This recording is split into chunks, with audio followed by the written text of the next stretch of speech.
আসসালামু আলাইকুম। তো আমরা এখন দেখব ইংলিশ সাহিত্যের লিটারেরি টার্মসগুলো। আপনাদেরকে এক নজরে দেখিয়ে দিচ্ছি।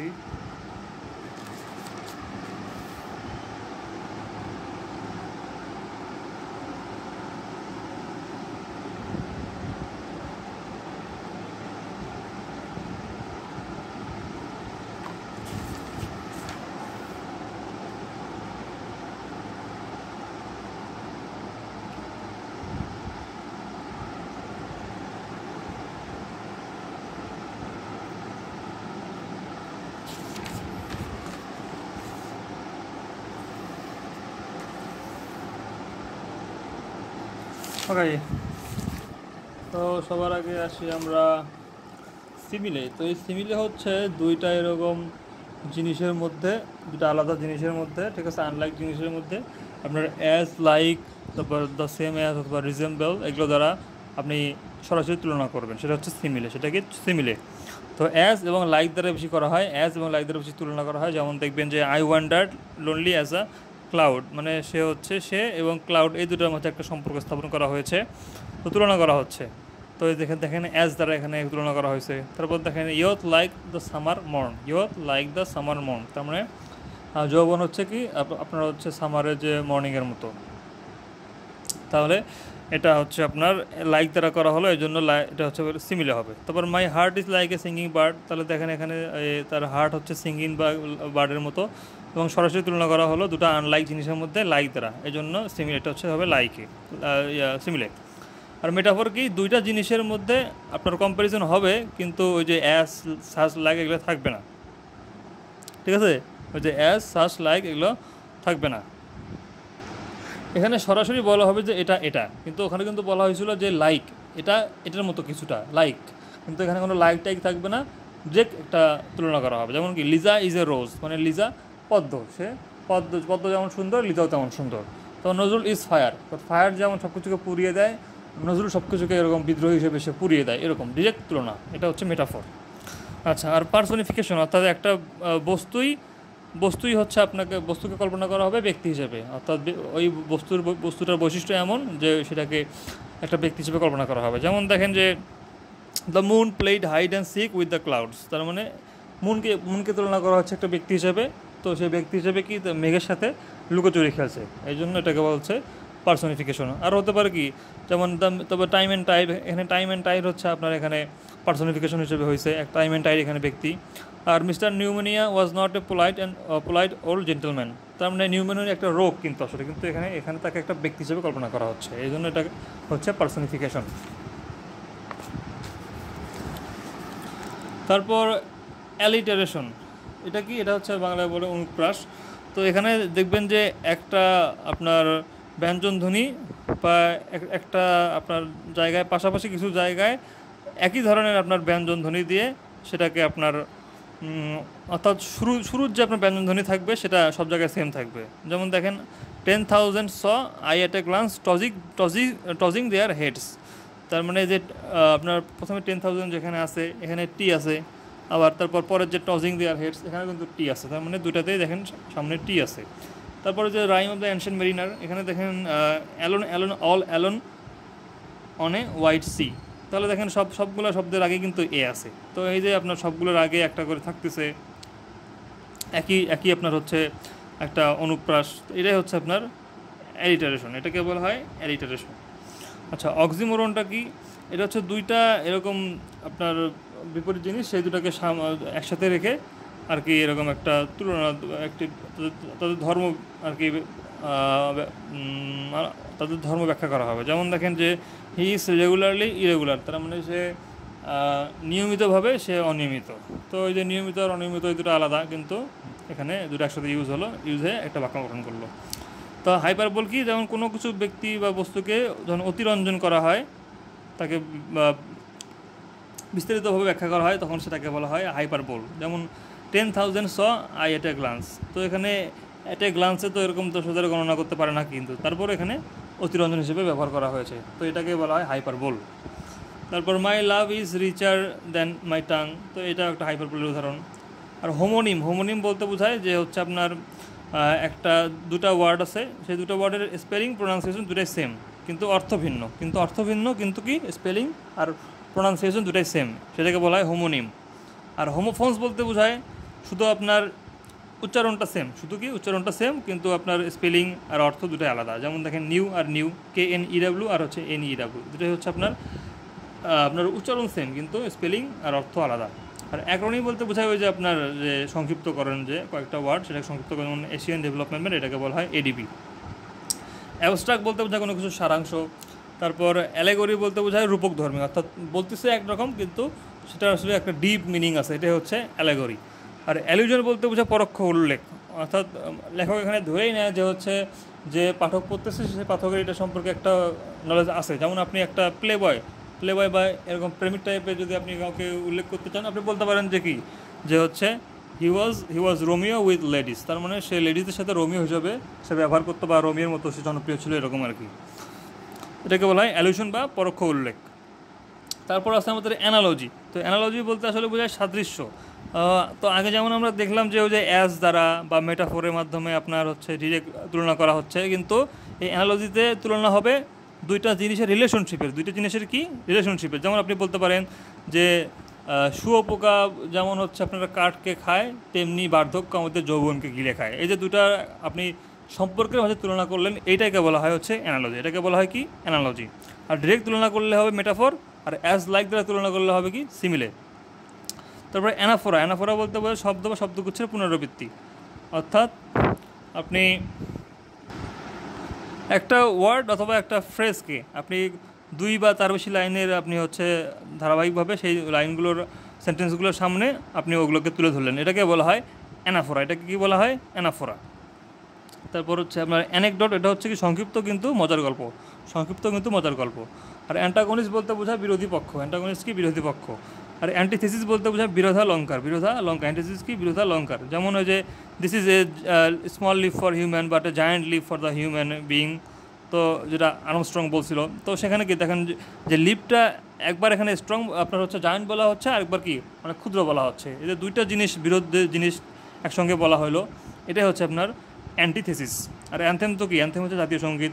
তারপরে অ্যান্থোলজি বলতে বোঝায় সংকলন, যে আপনার হাসান হাফিজুর রহমান যেমন 21 সংকলন করছিল, মানে কবিতা গান টান সব একত্রে মিশে ছিল সংকলন। আর অ্যাফোরিজম বলতে বোঝায় প্রবাদ প্রবচন। অ্যাফোরিজম কি? প্রবাদ প্রবচন। আচ্ছা, a short clever saying that is intended to express a general truth. আচ্ছা, অ্যাপোস্ট্রফি বলতে বোঝায় আপনার সম্বোধন অলঙ্কার, অর্থাৎ কারোর সাথে এমনভাবে কথা বলতে, সেটা এখন ব্যক্তি হোক আর বস্তু হোক, যেন সে একটা যেমন লিভিং পার্সন। যেমন যখন যে টুইঙ্কেল লিটল স্টার এরকম বলতেছে, তো তারা তো আর মানুষ না, তো কিন্তু ওদের সাথে কথাবার্তা এমনভাবে হচ্ছে যে তারা যেন শুনতে পায়, বুঝতে পায়, এরকম। এটা হচ্ছে আপনার অ্যাপোস্ট্রফি, সম্বোধন অলঙ্কার। আর অ্যাজোনেন্স বলতে বোঝায় আপনার স্বরসাদৃশ্য বা স্বরানুপ্রাস, অর্থাৎ একটা স্বরের বারবার একটা আপনার হচ্ছে সেন্টেন্সের মধ্যে, ওয়ার্ডগুলোর মধ্যে আপনার ওই স্বরটাকে বারবার আনা হবে, সেটা হচ্ছে অ্যাজোনেন্স। আর ওদিকে আপনাদের হচ্ছে যেটা অ্যালিটারেশন, এটা ছিল আপনার হচ্ছে ওই যে ব্যঞ্জন আসবে বা ব্যঞ্জন জাতীয় ওয়ার্ড, বা একটা আপনার হচ্ছে একই ওয়ার্ডের যে ফার্স্ট লেটারটা শুধু সেটা মানে প্রথমেই যে লেটারটা থাকবে শুধুমাত্র সেটাই সেম থাকবে। আর আপনার এখানে যেটা অ্যাজোনেন্স, এখানে ওই স্বরের আপনার হচ্ছে থাকবে, মানে পুনরাবৃত্তি থাকবে। যেমন দেখেন the sleepy she went easily, তো এই দেখেন এখানে দ্য স্লিপি যে আছে, সি আছে, তারপর ওয়েন্ট এখানেও এর উপর জোর দেওয়া হচ্ছে, আর ইজিলি এখানেও এর উপর জোর দেওয়া হচ্ছে। তো এটাই হচ্ছে আপনার একটা অ্যাজোনেন্সের উদাহরণ, এখানে আপনার স্বরসাদৃশ্য থাকবে। আর অ্যাসাইড বলতে বোঝায় স্বগতোক্তি। অ্যাসাইড বলতে কি বোঝায়? স্বগতোক্তি। তাহলে দেখেন এই অ্যাসাইড মানেও স্বগতোক্তি, আবার সলিলোকিও মানে স্বগতোক্তি, আবার আপনার যে মনোলগ এগুলো মানে হচ্ছে স্বগতোক্তি। তো পার্থক্য হচ্ছে অ্যাসাইডটা এমন হবে যে হচ্ছে ধরেন একজন লোক নাটকের মধ্যে বলতেছে যে হচ্ছে আমার তো অনেক টাকা বাড়ি গাড়ি কিনছি, তো এখন যে লোকটা শুনতেছে ও এখন আপনার হচ্ছে দর্শকদের দিকে মুখ ফিরে বলতেছে যে হচ্ছে সবই তো আসলে সুদের টাকায় কেনা। তো এটা কিন্তু আপনার মানে অন্য কোনো একটা শুনবে না, শুধুমাত্র যারা হচ্ছে নাটকের যারা দর্শক এরা শুনতেছে, তাদেরকে অর্থটা আরও ক্লিয়ার করার জন্য এটা বলা হয়। আস্তে একটা ছোট্ট একটা লাইন বলা হলো, এটা হচ্ছে আপনার অ্যাসাইড। আর এটাই সলিলোকিও হবে যখন একটা মানে ক্যারেক্টার যখন একটা এরকম ধরেন দর্শকদের উদ্দেশ্যে একটা হচ্ছে কথা বলবে আর কি, কিন্তু ওটা অন্য কোনো ক্যারেক্টার শুনবে না, সেটা একটু বড় হতে পারে এমন। যেমন বা তার কোনো আত্ম উপলব্ধি হতে পারে, যেমন ওই যে আপনার আপনার হচ্ছে যে হ্যামলেট যেখানে বলছিল যে হচ্ছে কি to be or not to be, that is the question. তো এটা সে মনে মনে বলছিল, কিন্তু এটা কিন্তু প্লের যারা ক্যারেক্টার এরা কিন্তু শুনতে পায়নি, শুধুমাত্র যারা অডিয়েন্স তাদের উদ্দেশ্যেই বলা হয়েছে। তো এটা একটা soliloquy-এর উদাহরণ। আর মনোলগ কখন হবে? মনোলগ যখন হচ্ছে এই যে আপনার হচ্ছে হ্যামলেট যখন হচ্ছে এই কথাটা বললো টু বি আর নট টু বি, এটা বলার পরে যখন নাটকের উদ্দেশ্যে সবাইকে বললো যে তুমি এটা করবা, সবার উদ্দেশ্যে একটা ভাষণ দিল, অর্থাৎ ক্যারেক্টারদের উদ্দেশ্যে একটা ভাষণ দিল, এইটাকে বলা হবে আপনার মনোলগ। তো মনোলগ কিন্তু ক্যারেক্টাররা সবাই শুনবে, কিন্তু এদিকে soliloquy আর অ্যাসাইড এই দুটো আপনার বাকি ক্যারেক্টাররা শুনবে না। আচ্ছা, অটোবায়োগ্রাফি বলতে বোঝায় আত্মজীবনী। আর ব্যালাড বলতে বোঝায় আপনার হচ্ছে একটা এরকম যে একটা সং থাকবে, এটা হচ্ছে একটা সং, ঠিক আছে? ব্যালাড হচ্ছে একটা সং এবং সেখানে একটা কাহিনী থাকবে, সেখানে কি থাকবে? কাহিনী থাকবে, এবং সেটা আপনার গান এবং নাচের মাধ্যমে উপস্থাপন করা হবে। তাহলে ব্যালাড কি? ব্যালাড হচ্ছে একটা গান যেটার মধ্যে একটা কাহিনী থাকবে এবং যেটা নাচ এবং গানের মাধ্যমে উপস্থাপন করা হবে। তারপর ব্যালাড, আপনার অড আর লিরিক, এই তিনটাকে আমরা মাঝে মধ্যে এলোমেলো করে ফেলি। তো আপনার ব্যালাড তো বললামই, এখন হচ্ছে আপনার লিরিক যেটা, এই লিরিক হচ্ছে আপনার যে একটা শর্ট, একটা হচ্ছে আপনার পয়েম, এবং সেটাকে গাওয়ার জন্য মাঝে মধ্যে মানে সেটাকে গাওয়া হয় আর কি, একটা শর্ট পয়েম যেটা গাওয়া হয়। আর যেটা অড, এই অডটা হচ্ছে একটা বড় আকারের লিরিক, এবং সেটাকেও কিন্তু গাওয়া হয়, একটা ক্লাসিক্যাল একটা লিরিক, সেটাকে হচ্ছে আপনার গাওয়া হবে, সেটাকে বলা হয় হচ্ছে অড। এবং অড একটু ফর্মাল টাইপের হয় আর কি, লিরিক অতটা ফর্মালও হয় না, বড় হয় না। আচ্ছা, তারপর আছে আপনার বিবলিওগ্রাফি। তো এটা হচ্ছে গ্রন্থ তালিকা, অর্থাৎ a list of books, essays and monographs on a subject আর a list of the works of a particular author, অর্থাৎ একটা অথরের তার কী কী কাজ আছে এগুলোই হচ্ছে আপনার বিবলিওগ্রাফির মধ্যে পড়বে। আর বায়োগ্রাফি বলতে বোঝায় জীবনী বা জীবন ইতিহাস। ব্লাঙ্ক ভার্স অমিত্রাক্ষর। তারপর ব্রোশিওর বলতে বোঝায় পুস্তিকা। তারপর বার্লেস্ক, এটা দেখেন বার্লেস্ক এটা অর্থ ব্যঙ্গাত্মক রচনা। তো ব্যঙ্গাত্মক রচনা কি? বার্লেস্ক। তারপর আপনার হচ্ছে খেজুরা, যাই হোক এটা হচ্ছে আপনার মানে কবিতার মাঝখানে বিরতি আর কি, ঠিক আছে? খেজুরা। তারপর ক্যান্টো বলতে বোঝায় দীর্ঘ কবিতার স্বর্গ। ক্যান্টো কি? দীর্ঘ কবিতার স্বর্গ। তারপর ক্যারিকাচার বলতে বোঝায় একটা কার্টুন আর্ট করা এবং সেখানে একটা ব্যঙ্গাত্মক ভাবানোর জন্য কোনো কিছুকে একটু এক্সাগারেট করা বা একটু বাড়ানো, এটা হচ্ছে আপনার ক্যারিকেচার হতে পারে। যেমন যে কোনো কিছুতে নাক গলায়, তো এটা বোঝানোর জন্য আপনি একজনের নাকটা এরকম অনেক বড় করে আঁকলেন বা কার্টুন আঁকলেন, তো এটাই হচ্ছে আপনার ক্যারিকেচার। তারপর হচ্ছে ক্যাথারসিস, এটা হচ্ছে আপনার আবেগ মুক্তি বা মোক্ষণ। তারপর কোরাস বলতে বোঝায় সবাই একত্রে যে গানটা গায়। ক্লাইম্যাক্স কি? এটা হচ্ছে আপনার যে নাটকের যে গুরুত্বপূর্ণের মানে হচ্ছে কি গুরুত্বক্রমের শেষ ধাপ বা চরম পরিণতি, এটা হচ্ছে আপনার ক্লাইম্যাক্স, এটা হচ্ছে অ্যাট দ্য হাইটে ঘটে। তো এই ক্লাইম্যাক্স থেকে যদি ধরেন একটা মানে অগুরুত্বপূর্ণ জিনিস চলে আসে, এটাকে বলা হয় অ্যান্টি ক্লাইম্যাক্স। আর কমেডি, এটা তো হাস্যরত্মক নাটক। তারপর কনসিট বলতে বোঝায় আত্ম অহমিকা। কনসিট হচ্ছে আত্ম অহমিকা। আর ওদিকে আপনার হচ্ছে বার্লেক্স হচ্ছে কি ব্যঙ্গাত্মক রচনা। আর কুপলেট বলতে বোঝায় আপনার হচ্ছে দ্বিপদী, মানে এরকম দুটা চরণ আছে সেখানে অন্ত মিল আছে, এটা হচ্ছে কুপলেট। কলোকুয়ালিজম বলতে বোঝায় আঞ্চলিক কথা বা শব্দ, ওই যে আপনার আমাদের যে হচ্ছে বিভিন্ন ভাষা আছে, বরিশাইলা, চিটাগা, এটা হচ্ছে কলোকুয়ালিজম। আর ডিকশন কি? এটা হচ্ছে শব্দ চয়ন, অর্থাৎ লেখক কীভাবে শব্দটা চয়েস করবে সেটা হচ্ছে আপনার ডিকশন। আর ডার্স হচ্ছে আপনার শোকগীতি। এটা হচ্ছে আপনার শোকগীতি। আর ডান্স আর ইংরেজি কিন্তু একটা পার্থক্য আছে। ডান্স হচ্ছে একটা শোকগীতি, এটা হচ্ছে গান, ঠিক আছে? এটা হচ্ছে মানুষ মারা বলা হয়। আর শোকগীতি হচ্ছে একটা মানে একটা সিরিয়াস একটা রিফ্লেকশন আর কি, যেটা হচ্ছে মৃত্যুর পরে এরকম লেখা হয়, এটা হচ্ছে একটা পয়েম টাইপের এবং যেটা মৃত্যুকে শোক করতে ব্যবহার করা হয়, এটা হচ্ছে শোকের জন্য ব্যবহার করা হয়। ইলিজি আর ডান্স হচ্ছে কি শোকে মানে মৃত্যুর পরে একটা গান টাইপের কিছু লেখা আর কি, ঠিক আছে? Slow sad song.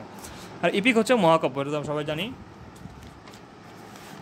এরপর আছে আপনার ইপিগ্রাম। তো ইপিগ্রাম কি? এটা হচ্ছে বুদ্ধিদীপ্ত আর কি, এটা শর্ট আর কি আপনার একটা পয়েম আর কি। ইপিগ্রাম কি? এটা বুদ্ধিদীপ্ত শর্ট পয়েম। আর ইপিলগ বলতে বোঝায় নাটকের শেষে বা শেষে বক্তব্য বা কবিতা, অর্থাৎ নাটকের শেষে যেমন একটা বক্তব্য দেয়, যেমন যে হারকিউলিস মুভিতে হারকিউলিসকে নিয়ে একটা বক্তব্য দেয়, এটা হচ্ছে ইপিলগ। তারপর ইপিটাপ বলতে বোঝায় সমাধিলিপি। ইপিটাপ কি? সমাধিলিপি। এক্সাম্পলারি বলতে বোঝায় দৃষ্টান্তমূলক। এক্সাম্পলারি কি? দৃষ্টান্তমূলক। তারপর ইউলজি হচ্ছে প্রশংসা। ইউলজি কি? উচ্চ প্রশংসা। আর ইউফেমিজম বলতে বোঝায় সুভাষণ, অর্থাৎ একটা খারাপ জিনিস সেটাকে আপনি একটু ভালোভাবে উপস্থাপন করছেন। যেমন কেউ টাকুয়া, আপনি বলতে পারেন যে হচ্ছে আপনার মাথায় একটু চুল কম, এই যে একটু অন্যভাবে ইউজ করলেন, এটা হচ্ছে ইউফেমিজম। আর ফ্যাবল বলতে বোঝায় নীতি গল্প, অর্থাৎ পশু পাখি এখানে সবাই কথাবার্তা বলবে এবং কথাবার্তা বলার মধ্যে তাদের আচরণের মাধ্যমে আমরা কিছু শিখতে পারবো। এটা হচ্ছে ফ্যাবল, এটা হচ্ছে কি ফ্যাবল। ফ্যান্টাসি অর্থ কল্পনা। আর ফার্স বলতে বোঝায় আপনার প্রহসন, অর্থাৎ কোনো ব্যঙ্গাত্মক নাটিকা, যে আপনার বুড়ো শালিকের ঘরের রো, ঘাড়ি রো, তারপর একে কী বলে সভ্যতা, এগুলো হচ্ছে আপনার ফার্স। আর ফিকশন হচ্ছে বলতে বোঝায় ওই কল্পকাহিনী। ফিকশন কি? কল্পকাহিনী। তারপর হ্যামারশিয়া বলতে বোঝায় আপনার দুঃখজনক ত্রুটি বা পতন। যে ম্যাকবেথ যে আপনার তার পাওয়ারের প্রতি যে তার ডিজায়ার, এই ডিজায়ারটাই তার হচ্ছে কি ডাউনফলের কারণ, এটাই হচ্ছে আপনার হ্যামারশিয়া। হেক্সামিটার বলতে বোঝায় শতপদী। হেক্সামিটার কি? শতপদী, অর্থাৎ আপনার 6 ম্যাটেরিক্যাল ফিটের একটা হচ্ছে মানে 6টা চরণের থাকবে সেখানে, সেটা হচ্ছে হেক্সামিটার। আর হিম বলতে বোঝায় ঈশ্বর বন্দনামূলক গান। হিম কি? ঈশ্বরের বন্দনামূলক গান। তো আইডিওলেক্ট বলতে বোঝায় ভাষা জ্ঞান, সহভাষা, অর্থাৎ একটা ব্যক্তির সাথে অন্য ব্যক্তির যে একটা তার যে কথা বলার ধরনের যে পার্থক্য হচ্ছে, এটা হচ্ছে আইডিওলেক্ট। এই আইডিওলেক্ট হয় ব্যক্তিভেদে, আর আপনার যে ওই যে অঞ্চলভেদে যেটা হয় ওটাকে বলা হচ্ছে কলোকুয়াল, যেটা বলা হচ্ছে যেটাকে বলে ডায়ালেক্ট। তারপর হচ্ছে আয়রনি। আয়রনি হচ্ছে বিদ্রুপ। আয়রনি কি? আয়রনি হচ্ছে বিদ্রুপ। যেমন কেউ খুব বেটে, তখন তাকে আপনি যা বললেন তুমি তো খুব লম্বা, তো এটাই হচ্ছে আয়রনি। আর জার্গন কি? ধর বিভিন্ন ক্ষেত্রে বিভিন্ন আপনার সেক্টরে তাদের নিজস্ব কিছু ওয়ার্ড আছে, এগুলোকে বলা হয় জার্গন। যেমন মেডিকেল সায়েন্সে মেডিকেল ওয়ার্ড আছে, তো সেগুলোকে বলা হয় জার্গন। জিঙ্গল কি? এখানে আপনার একটা অনুপ্রাসবহুল ছন্দ থাকবে, যেমন একটা ক্যাচি একটা রিদম দ্বারা, সেটা হোক এখন রাইম, সেটা হোক এলিটারেশন দ্বারা, অন্য কিছু দ্বারা একটা ক্যাচি একটা ভাব থাকবে, সেটা হচ্ছে আপনার জিঙ্গল, মানে মিলটা খুব থাকবে আর কি, জিঙ্গল। আর লে হচ্ছে চারণ কবির গান বা গাথা, এই শর্ট লিরিক, এটা হচ্ছে কি শর্ট লিরিক, যেটাকে গাওয়া হয় আর কি, ঠিক আছে। তারপর আপনার লে হচ্ছে এরকম। ল্যাম্পুন হচ্ছে কি? কাউকে ব্যঙ্গ করে রচিত কোনো লেখা। কি? কাউকে ব্যঙ্গ করে রচিত কোনো লেখা। ল্যাম্পুন হচ্ছে কি? কাউকে ব্যঙ্গ করে লেখা। আমি রবীন্দ্রকে ব্যঙ্গ করতে চাইলাম, আমি একটা ল্যাম্পুন লিখলাম। তারপর লেমেরিক কি? কৌতুকপূর্ণ পঞ্চপদী ছড়া। লেমেরিক কি? কৌতুকপূর্ণ পঞ্চপদী ছড়া। আর লিরিক তো পড়ছি আমরা, গীতি কবিতা। আর লুলাবাই হচ্ছে ঘুমপাড়ানি গান। ম্যানিফেস্টো হচ্ছে প্রকাশ্য লিখিত ঘোষণা, এটা হতে পারে রাজনীতির জন্য অথবা ধর্মীয় কারণে হতে পারে, এটা হচ্ছে ম্যানিফেস্টো। আর ম্যাকিয়াভেলিয়ান, এটা হচ্ছে আপনার কৌশলী যে স্বার্থান্বেষী ব্যক্তি, তাকে বলা হয় ম্যাকিয়াভেলিয়ান। বানানটা দেখবেন, 6 বয় আকার, তারপর হচ্ছে থয় রেপ আকার, দন্ত 9 বয়ের একার, মূর্ধন্য স দীর্ঘ ইকার। মেমোয়ার বলতে বোঝায় স্মৃতিকথা। আর মনোলগ, এটা পড়ছি আমরা। মিথ হচ্ছে কি? পুরাণ, কোনো একটা ঐতিহাসিক জিনিস নিয়ে সেটা লেখা হচ্ছে মিথ। আর অক্টেভ হচ্ছে অষ্টক। অক্টেভ কি? এটা হচ্ছে অষ্টক, অর্থাৎ 8 লাইনে থাকবে সেখানে। আউট আমরা পড়লাম। পামফ্লেট হচ্ছে কি? ক্ষুদ্র পুস্তিকা। পামফ্লেট কি? ক্ষুদ্র পুস্তিকা। তারপর প্যানিগ্রিক। প্যানিগ্রিক হচ্ছে কি? প্রশংসাসূচক রচনা, ঠিক আছে, প্রশংসাসূচক রচনা প্যানিগ্রিক। আর ওইদিকে এটা পড়ছিলাম কি আপনার হচ্ছে ওই যে ইউলজি, সেটা হচ্ছে উচ্চ প্রশংসা, ঠিক আছে, এটা হচ্ছে এই দুটো হচ্ছে প্রশংসা। আর প্যারাডক্স কি? যে আপাতত দৃষ্টিতে মনে হচ্ছে এরকম হচ্ছে কি যে সত্যি নয় কিন্তু আবার সত্যিও, আবার পুরোপুরি সত্যিও নয়, এরকম আর কি, একটা মানে দুটানার মধ্যে। যেমন আপনি বলতে পারেন the beginning of the end, এটা হচ্ছে একটা প্যারাডক্স হতে পারে। তারপর আই অ্যাম নো বডি, তারপর be cruel to the kind, তো হচ্ছে কাইন্ডের প্রতি ক্রুয়েল হও। তো আই অ্যাম নো বডি, তো সে তো আসলে একজন ব্যক্তি, কিন্তু সে আবার পরে বললো নো বডি, তাহলে সে ব্যক্তি না, তো সে ব্যক্তি হচ্ছে আবার ব্যক্তি হচ্ছে না, এই যে একটা বিরোধপূর্ণ ভার্ব, এটাই হচ্ছে প্যারাডক্স। তারপরের লাইনে be cruel to be kind, সে যদি কাইন্ডই হয় আবার ক্রুয়েল হবে কেমনে, এই যে একটা বিরোধ। আবার যদি ক্রুয়েল না হয় তাহলে কাইন্ড হতে পারবে না। তো এই যে দেখেন সত্যি বা সত্যি না, এটাই হচ্ছে আপনার প্যারাডক্স। আর প্যারোডি কি? কারো ধরে হচ্ছে একটা ব্যঙ্গাত্মক কোনো রচনা, কারো কোনো কিছু একটা অনুকরণ, সেটা গান হোক বা কবিতা হোক, সেটা হচ্ছে আপনার প্যারোডি। আর প্যাথোস বলতে বোঝায় করুণ রস। প্যাথোস কি? করুণ রস। পেন্টামিটার বলতে বোঝায় পঞ্চপদী। পেন্টামিটার হচ্ছে কি? পঞ্চপদী। ফিলোলজি বলতে বোঝায় ভাষাবিজ্ঞান। ফিলোলজি বলতে বোঝায় ভাষাবিজ্ঞান। প্লে বলতে নাটক। প্লট হচ্ছে কি? রূপরেখা বা পরিকল্পনা, অর্থাৎ একটা কাহিনীর হচ্ছে প্লটটা কি। তারপর পোয়েট্রি বলতে বোঝায় কাব্য। পোয়েট্রি বলতে কি বোঝায়? কাব্য। তারপর প্রোটাগনিস্ট হচ্ছে মুখ্য চরিত্র। তারপর সাম বলতে বোঝায় আপনার হচ্ছে ধর্মসঙ্গীত, ধর্মসঙ্গীত। তারপর পান বলতে বোঝায় হচ্ছে এরকম ধরেন একই শব্দের ভিন্নাত্মক ব্যবহার। যেমন আপনি বললেন যে হচ্ছে the bicycle can't stand on its own because the bicycle is too tired. এই যে বললেন যে বাইসাইকেল টু টায়ার্ড, মানে দুটো চাকা, এই জন্য সে মানে নিজে নিজে দাঁড়াতে পারে না, কিন্তু আসলে এটা দ্বারা আপনি বোঝাচ্ছেন যে টু টায়ার্ড। দেখেন এই টুটাকে টু বলতে পারেন আপনি, টু টায়ার্ড। তো দেখেন একটা শব্দেরই আপনি কয়েকটা মানে বলতে পারতেছেন, বিভিন্ন মিনিংয়ে ইউজ করতে পারতেছেন, এটা হচ্ছে আপনার পান। এবার কোয়াট্রেন, এটা হচ্ছে আপনার 4 লাইনের পদ্য। কোয়াট্রেন কি? 4 লাইনের পদ্য। আর কুইনজাইন হচ্ছে আপনার কি? 15 লাইনের পদ্য। কুইনজাইন কি? 15 লাইনের পদ্য। এবার রেক্টো অ্যান্ড ভার্সো, এটা হচ্ছে আপনার ডান ও বাম পৃষ্ঠা। রেক্টো অ্যান্ড ভার্সো কি? ডান এবং বাম পৃষ্ঠা। তো সার্কাজম কি? শ্লেষশক্তি। সার্কাজম কি? শ্লেষশক্তি, অত কৌতুকপূর্ণ একটা। তো সেপ্টেট, এটা হচ্ছে আপনার সপ্তক। সেপ্টেট কি? সপ্তক। সেক্সাইন হচ্ছে কি ষষ্ঠক, সেক্সাইন কি ষষ্ঠক। তবে সলিলোকিও এটা তো আগে বলছি আমরা স্বগতোক্তি, to be or not to be. তবে সনেট হচ্ছে কি চতুর্দশপদী কবিতা। এখানে মনে রাখতে হবে যে পেত্তারকিয়ান যে আপনার সনেট এখানে আছে হচ্ছে আব্বা আব্বা সিডি সিডি সিডি, এটা হচ্ছে আপনার CD C D C D C D CD, এটা হচ্ছে আপনার কি পেত্তারকিয়ান এটা ইয়া। আচ্ছা এখানে এটা দুইভাবে লেখা যায়, ABBA ABBA C D C D C D অথবা সিডি সিডি। আর যেটা শেক্সপিয়ারিয়ান তিনি হচ্ছে এরকম করে লেখছে যে হচ্ছে A B A B C D C D E F E F G G, A B A B C D C D E F E F G G. আর যে স্পেন্সারিয়ান এখানে লেখছে হচ্ছে A B A B B C B C C D C D E. আর স্ট্যান্জা হচ্ছে কি স্তবক, a group of lines in a poem, এটা হচ্ছে স্ট্যান্জা, এটা হচ্ছে কি স্ট্যান্জা স্তবক। তো টেল হচ্ছে কি, টেল হচ্ছে কি গল্প, টেল হচ্ছে কি গল্প। ট্রাজেডি বিয়োগান্তক নাটক, ইয়ান হচ্ছে গল্প, ইয়ান হচ্ছে গল্প। এখন আমরা কী কী কোশ্চেন আছে সেটা দেখি। যেমন words inscribe on a tomb is called epitaph. The literary term euphemism means inoffensive expression, অর্থাৎ যাতে কেউ মন খারাপ না করে এই জন্য এক্সপ্রেশনটাকে একটু একটু কোমল করে বলা আর কি। তারপর the repetition of beginning consonant sound is known as alliteration. যদি সেটা আপনার কনসোনেন্ট হয় সেটা হচ্ছে অ্যালিটারেশন, আর যদি আপনার হচ্ছে ভাওয়েল হয় সেটা হবে assonance. The comparison of unlike things using the words like or as is known as to be simile. যদি আপনার অ্যাজ এবং অর অ্যাজ এবং লাইক থাকে সেটা হবে কি সিমিলে। তারপর what is funny poem of 5 lines called limerick, limerick বলে থাকে। তারপর which of the following is not a poetic tradition, অবশ্যই দ্য অকাল্ট, এটা হচ্ছে কোনো পোয়েটিক ট্র্যাডিশন না। The climax of the poet is happens কোথায়, অ্যাট দ্য হাইটে ঘটে কিন্তু এটা। তারপরে if a part of a speech writing breaks the theme is called, এটা কি ডিগ্রেশন, এটা হচ্ছে যে থিমটাকে ব্রেক করে এমন কিছু যদি ঘটে সেটা হচ্ছে ডিগ্রেশন। তারপর a formal composition or speech expression high praise of somebody, এটা হচ্ছে ইউলজি, এটা কি ইউলজি। তারপর a song embody religious and sacred emotion, এটা হচ্ছে hymn. A person who writes about his own life writes কি অ্যান অটোবায়োগ্রাফি। তারপর a fantasy is an imaginary story. What is the meaning of the word euphemism, এটা হচ্ছে কি ইনঅফেন্সিভ expression. ধন্যবাদ।